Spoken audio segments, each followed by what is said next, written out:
Welcome to The Path of Hatha Yoga, a journey to physical and mental well-being. In this video, we will explore the principles and practices of Hatha Yoga and how it can lead to a healthier and happier life. Hatha Yoga is a profound path of yoga that focuses on physical postures and breath control. It is a holistic approach to health and well-being that can help you achieve balance and harmony in your life. The practice of Hatha Yoga can lead to physical and mental well-being.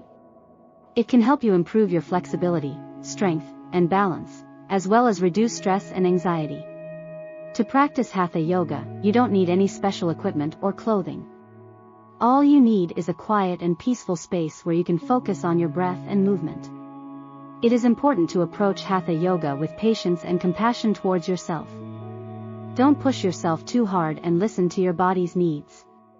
If you are new to Hatha Yoga, it is recommended to start with basic postures and gradually build up your practice. You can also seek guidance from a qualified yoga teacher.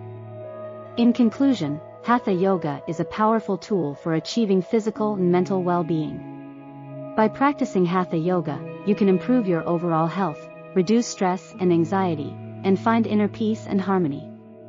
Thank you for watching The Path of Hatha Yoga, a journey to physical and mental well-being. We hope this video has inspired you to start your own Hatha Yoga practice and experience the many benefits it has to offer.